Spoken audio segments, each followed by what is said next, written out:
প্রত্যুত্তর আর কিছু তারে না করিয়া চলিলেন উচ্চ করি কীর্তন গাইয়া।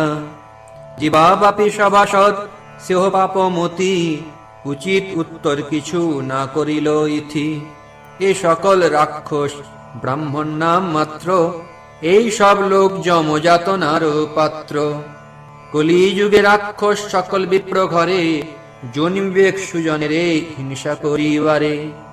তথাই বরাহ পুরাণে মহেশ বাক্যম রাক্ষসা কলিমাশ্রিত্য জায়ন্তে ব্রহ্ময়োনিষু, উৎপন্না ব্রাহ্মণ কুলে বাধন্তে ক্ষত্রিয়ান কৃষান।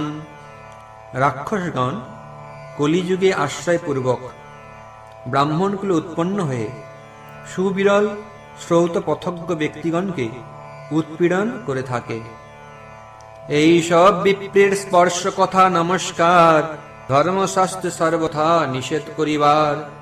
তথাহি পদ্মপুরাণে মহেশ বাক্যম কিমত্র বহু নক্তেন ব্রাহ্মণা জেহ্য বৈষ্ণবা, তেষাং সম্ভাষণং স্পর্শম প্রমাদেনাপি বর্জয়েত।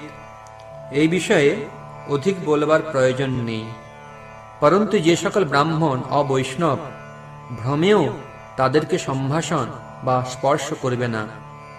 তথাই পদ্মপুরাণে সপাকমিব নেক্ষেত লোকে বিপ্রম বৈষ্ণবম, বৈষ্ণব বর্ণ বাহ্যয়োপি পুনাতি ভুবনত্রয়ম।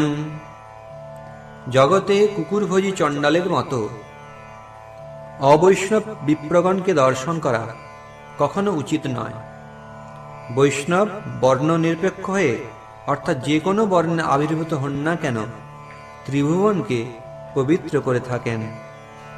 ব্রাহ্মণ হইয়া যদি অবৈষ্ণব হয়, তবে তার আলাপেহ পুণ্য যায় ক্ষয়। সে বিপ্রাধমের কত দিবস থাকিয়া, বসন্তে নাসিকা তার পড়িল খসিয়া। হরিদাস ঠাকুর রে বলিলেক যেন, কৃষ্ণ তাহার শাস্তি করিলেন তেন। বিষয়েতে মগ্ন জগৎ দেখি হরিদাস, দুঃখে কৃষ্ণ কৃষ্ণ বলি ছাড়েন নিঃশ্বাস। কতদিনে বৈষ্ণব দেখিতে ইচ্ছা করি, আইলেন হরিদাস নবদ্বীপপুরী। হরিদাসে দেখিয়া সকল ভক্তগণ, হইলেন অতিশয় পরানন্দ মন। আচার্য গোসাই হরিদাসের পাইয়া, রাখিলেন প্রাণ হইতে অধিক করিয়া। সর্ববৈষ্ণবের প্রীতি হরিদাস প্রতি, হরিদাস করেন সবারে ভক্তি অতি। পাষণ্ডী সকলে যত দেয় বাক্য জ্বালা, অন্যে সবে তাহা কহিতে লাগিলা। গীতা ভাগবত লই সর্বভক্তগণ, অন্যে বিচারে থাকেন সর্বক্ষণ। যে জন পড়ে শুনয়ে সব আখ্যান, তাহারে মিলিবে গৌরচন্দ্র ভগবান। শ্রীকৃষ্ণ চৈতন্য নিত্যানন্দ চাঁদ জান, বৃন্দাবন দাসতোষু পদ যুগে গান। ইতি শ্রী চৈতন্য ভাগবতে আদি খণ্ডে শ্রী হরিদাস মহিমা বর্ণনং নাম ষোড়শ অধ্যায়।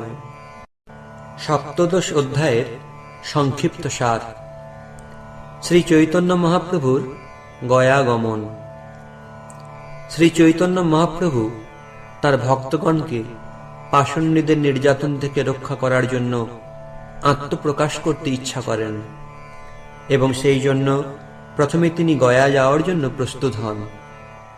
স্মার্ত পাষণ্ড মত ও বেদ বহির্মুখ মতবাদকে উচ্ছেদ করে বেদের কর্মকাণ্ডীয় বিধানকে পালন করার জন্য মহাপ্রভুর গয়া তীর্থযাত্রার অভিনয়। যাত্রাকালে পথে মন্দারে এসে তিনি মধুসূদনকে দর্শন করেন। কয়েকদিন মন্দারে অতিবাহিত করে পুনরায় গয়ার উদ্দেশ্যে যাত্রা আরম্ভ করেন। কয়েকদিন পথ চলার পর তিনি জ্বরলীলা করেন এবং বেদ বহির্মুখদের মতবাদকে খণ্ডন করার জন্য ব্রাহ্মণের চরণামৃত পান করেন ও সুস্থ হন। তারপর তিনি গয়ায় পৌঁছানোর পূর্বে পুনপুনা তীর্থে স্নান করেন ও পিতৃদেবের উদ্দেশ্যে তর্পণ করেন ও গয়াধামে প্রবেশ করেন। ব্রহ্মকুণ্ডে স্নান ও সেখানে পিতৃদেবের উদ্দেশ্যে তর্পণ করেন। তারপর শ্রী চৈতন্য মহাপ্রভু চক্রবেড় তীর্থে শ্রী বিষ্ণুর পাদপদ্ম দর্শন করেন এবং ব্রাহ্মণদের নিকটে শ্রী বিষ্ণু পাদপদ্মের মাহাত্ম্য শ্রবণ করেন। মাহাত্ম্য শ্রবণ করে শ্রী চৈতন্য মহাপ্রভু শুদ্ধ সাত্ত্বিক বিকার প্রকাশ করতে আরম্ভ করলেন। এমন সময় সেখানে শ্রী ঈশ্বরপুরীপাদের সঙ্গে তার মিলন হল। শ্রী ঈশ্বরপুরীপাদকে দর্শন করেই শ্রী চৈতন্য মহাপ্রভু তাকে জানালেন যে তার গয়া যাত্রা সফল হয়েছে, কারণ পিতৃদেবের উদ্দেশ্যে পিণ্ডদান অপেক্ষা যে বৈষ্ণব দর্শন শ্রেষ্ঠ এবং শ্রী ঈশ্বরপুরীপাদের মতো মহাভাগবতকে শ্রী গুরুরূপে বরণ করে সম্পূর্ণ আত্মসমর্পণ করার জন্যই যে তিনি গয়া এসেছেন তা শ্রী ঈশ্বরপুরীপাদের নিকট প্রকাশ করলেন। শ্রী চৈতন্য মহাপ্রভু কর্মকাণ্ড মতে গয়ার সমস্ত তীর্থে পিতার উদ্দেশ্যে শ্রাদ্ধ, তর্পণ ও পিণ্ড প্রদান করেন। তারপর তিনি নিজের বাসস্থানে ফিরে এসে রন্ধন করেন। ঠিক সেই সময় শ্রী ঈশ্বরপুরীপাদ কৃষ্ণ প্রেমে আবিষ্ট হয়ে সেখানে আসেন এবং মহাপ্রভু তাঁকে প্রসাদ ভোজন করালেন। এইভাবে গুরু সেবাই যে সর্বোত্তম তা তিনি প্রকাশ করলেন। তারপর একদিন শ্রী ঈশ্বরপুরীপাদের নিকটে শ্রী চৈতন্য মহাপ্রভু দশাক্ষর মন্ত্রে দীক্ষিত হলেন। দীক্ষা গ্রহণের পর শ্রী চৈতন্য মহাপ্রভু কৃষ্ণ বিরহে ব্যাকুল হলেন। আর নবদ্বীপে ফিরবেন না এই কথা শিষ্যদের জানালেন। একদিন রাত্রি শেষে কৃষ্ণ কৃষ্ণ বলতে বলতে কৃষ্ণ বিরহে ব্যাকুল হয়ে মথুরার পথে যাত্রা শুরু করলেন। কিছু পথ অতিক্রম করার পর তিনি আকাশবাণী শ্রবণ করলেন, হে মহাপ্রভু, মথুরা যাওয়ার সময় এখন নয়, নবদ্বীপে ফিরে যান, কারণ প্রেম ভক্তি বিতরণ কার্য বাকি আছে।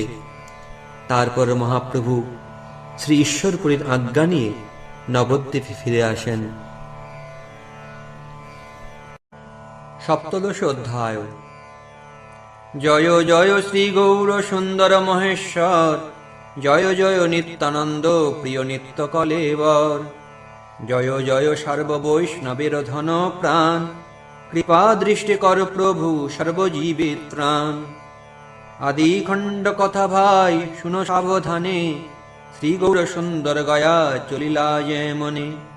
হেন মতে নবদ্বীপে শ্রী বৈকুণ্ঠনাথ, অধ্যাপক শিরোমণি রূপে করে বাস। চতুর্দিকে পাষণ্ড বাড়ই গুরুতর, ভক্তিযোগ নাম হইল শুনিতে দুষ্কর।